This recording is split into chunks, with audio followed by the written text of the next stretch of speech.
trust the Lord to do what you ask him to do. But anyway, my name is E.L. Coplen, and I was a hostage during the 73 prison riots. As y'all all know, that's been about 50 years ago in a few days. But over the last few days, I've been trying to recall what I have been trying to forget for 50 years. But first, I want to introduce my family. I love Marcia, which was there during all this time. We've been married a little over 52 years. So 50 years ago, the riot happened. She was pregnant with my son, Hayden, 7 months pregnant with him. And then my other son, Joseph, came along a little bit later. And their spouses, Vicky, Hayden's kid, Chris, Kylie back there, my grandchildren, Kay, Kylie's husband, and Mary, Joe's wife. Okay, I have two kids. They have produced me 5 grandchildren, and out of those 5 grandchildren, they've produced 5 great-grandchildren for me. So I have a wonderful family, and I'm really proud of them. They're very important in my life, and I tell them, like Dad said, I love y'all. And we tell each other a lot that we love each other. Dan and I become friends 5 years ago. I had emailed a little deal to him over a book that I was reading that he authored, and it showed a picture of me and Oscar when we were released going up the stairs of the administration building. But it wasn't my name under the picture, it was somebody else. So I pointed that out to Dan, and we got together, and he really appreciated that. We've become good friends, went out several times for dinner, his wife Carol and Marcia. So that's been a good 5 years of friendship, become good friends. But before I get into the hostage situation, which isn't a big deal, but it is a big deal, I want to tell you how I kind of ended up in that area. I went to work for the prison system in late June of 72. I was just a young man, still pretty young. Along with me on that entry into the prison system was my brother-in-law, my wife's brother, James Franklin. Well, we were assigned to the yard, which is inside the wall. We were gang guards. We were called gang guards, and basically that just meant that we mill around the yard and police the area and take care of any kind of trouble that happens, or try to. But there wasn't much trouble. Things went pretty smooth. The inmates respected us, we respected them. Matter of fact, I became friends with a few of them. And they're still, if I don't have a clue where they're at, but in thinking about them, I still think about the friendship that we had. Good guys, a lot of them good guys. They just got caught doing something that probably the rest of us, most of us have done, but didn't get caught. And James, matter of fact, worked with the prison for years and retired from the prison system.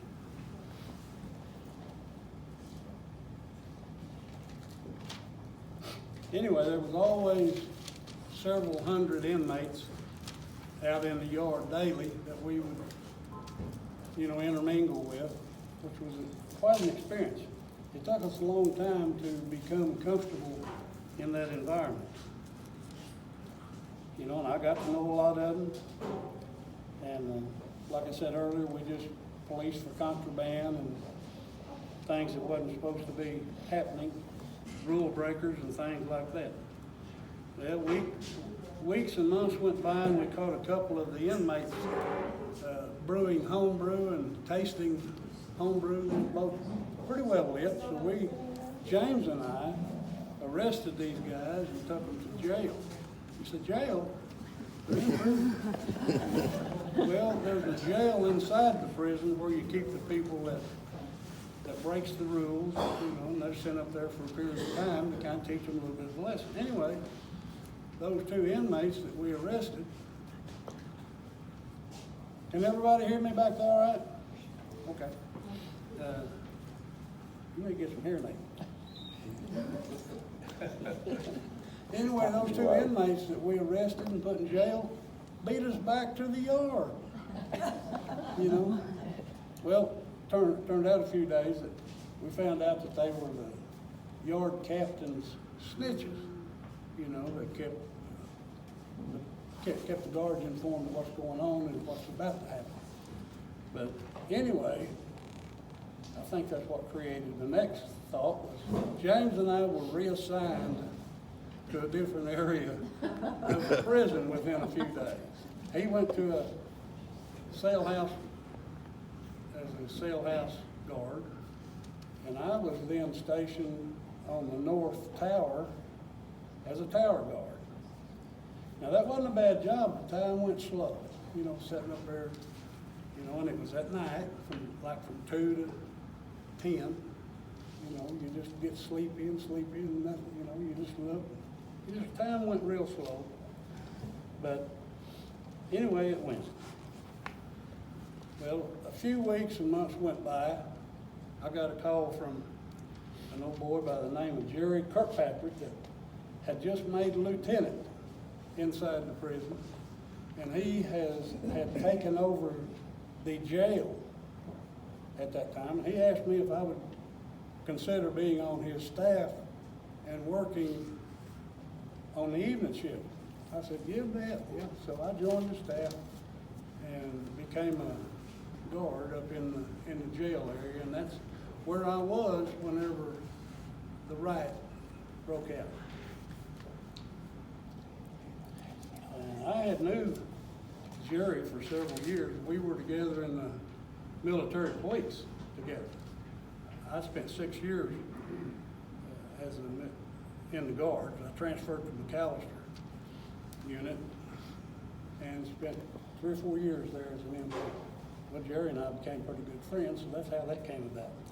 A little political. Everywhere you go, there's a little bit of political things happening. But I knew him and he knew me. So I joined his team, and that's why I was there. And my time was at 2 o'clock to report, and I had been on duty that day for a little while, but then things began to happen. We could hear the noises and things happening down below us. We were up in an upper level. We could hear all this going on, but we couldn't see anything. We were pretty well isolated from everyone, because you had to go through cell house entrances and things like that to get to the rotunda, and they couldn't get to us, we couldn't get to them. But the alarms went off, and we knew something bad was happening. So the fellow that I worked with, Oscar Martin, in 08, we were teammates together in the evening shift. We locked down the jail. We locked all the prisoners in their cells, secured the areas, locked ourselves inside that jail run. Couldn't do anything. We sat there. And that rocked on for about 3 or 4 hours, and we heard a commotion coming up. And it was 40 or 50 inmates had broke through, I guess, bars, walls, or whatever, and some of them walls that thick. But they had lots of tools because they had the industrial area to get them from. But anyway, I don't know how they got up there. But anyway, they took us over, us two. And they moved us all down to where Darrell said was in, I believe it was the mess hall area. And I remember my buddy, old Oscar Martin, being hit very hard a couple of times.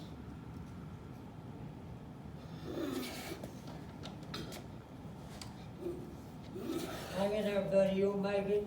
You'll make it. But he, Oscar was a good guy. I don't think he ever bothered anybody. He was a good, honest guy. And I don't know why this young man hit him, but he did. And that's bothered me quite a while. But anyway, we were there for quite a while, and I could see commotion in different areas. There were several of us in there, but there were several inmates in there. And you'd see sometime, every once in a while, one of the inmates flare up and you know, hit a guardsman a time or two. And that might have been the incident that he's talking about, you know, where they beat up this other fellow.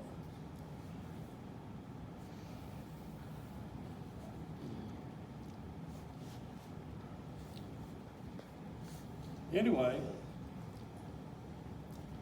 later, and we were there for, seemed like forever, and I know it was kind of getting toward dark that evening. You could hear some commotion. Some of the inmates run in and said, the troopers and the guards are getting ready to come in and take over, secure the areas and try to get these guards. Well, some of the ringleaders probably already knew this, but they decided to move all of us out. So that's when, I guess, Daryl was moved certain places. Me and Oscar were still together. We was escorted, all of us were escorted down this corridor toward the end, kind of toward the rotunda area. And inmates were taking guards at different intervals to different places of the prison. Well, I had already, like Daryl said, I was a saved man, I was a Christian. But I just basically asked the Lord that I don't think I'm going to make it unless you intervene.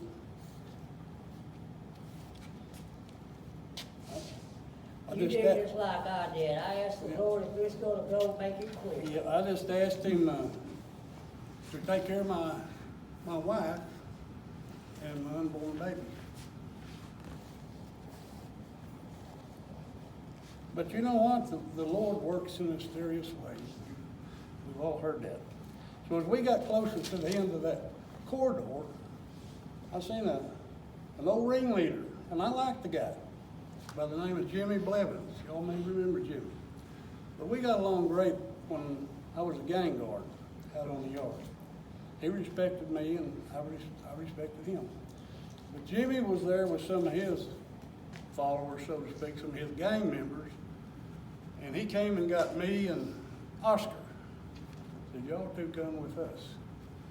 So he led us down to I believe it was on the bottom of the east cell house, and we stayed there all night. Well, like I say, I didn't know what the hell was going on out there. You know, you could hear things every now and then. You could hear somebody holler.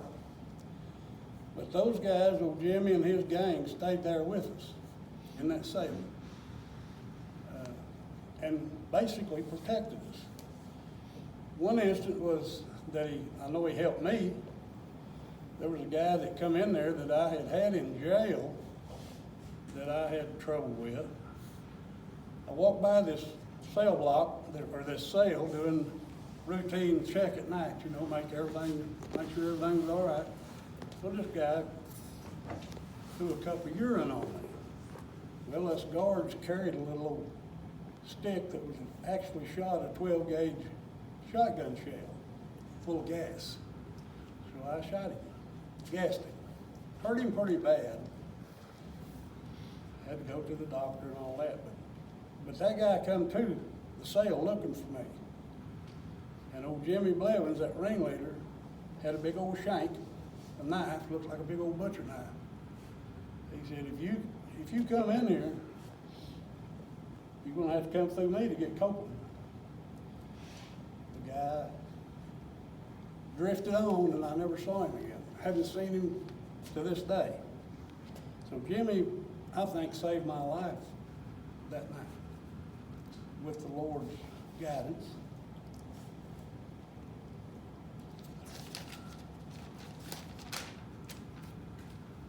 Now, we, like I say, we stayed there in that cell all night, Oscar and I. We visited with the other inmates and just had a pretty good visit, and everything was fine. Didn't know what was going on outside.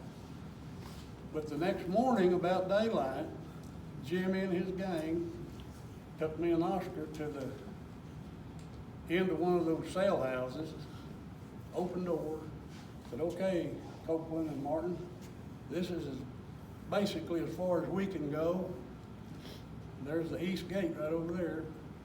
So you have to make it across the yard on your own." Well, we also had blue jeans on, and we only had t-shirts, white t-shirts, and that's what they wore pretty common, so we kind of looked like an inmate. Didn't even think anything about running across the yard. I was wanting to just get over there. So Martin and I take off toward the east gate. You could hear the guards up on the wall and around the outside begin to holler, "Hey, there's two running this way." Well, the closer we got, kind of realized they think we're convicts. Convicts and inmates. But anyway, you could hear some of the guards hollering, don't shoot, that's Coplen and Martin."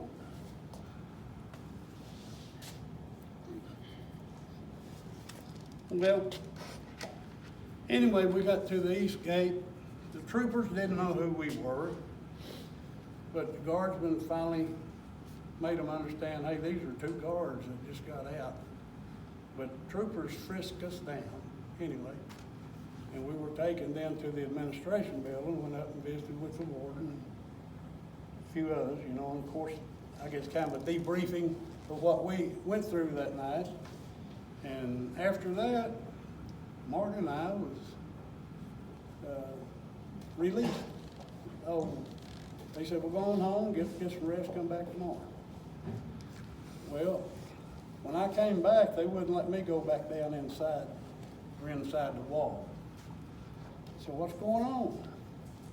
Well, we got a note one of the guards brought in that said, "Don't let Coplen back in the yard or we're going to kill him."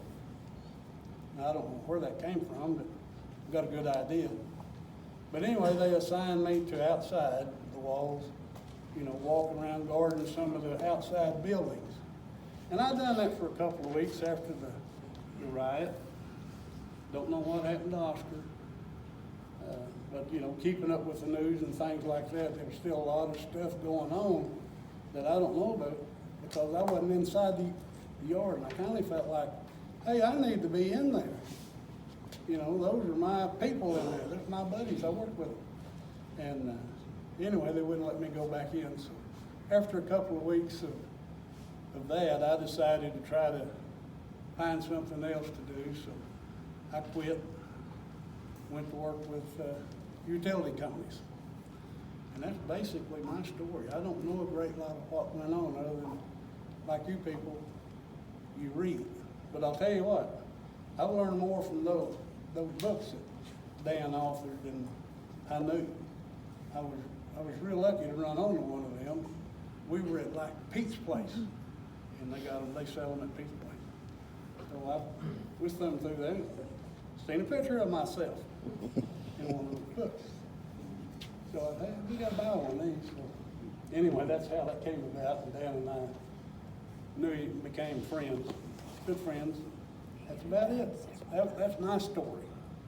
Not too wild, but a young 22-year-old, pretty scary. Thank y'all.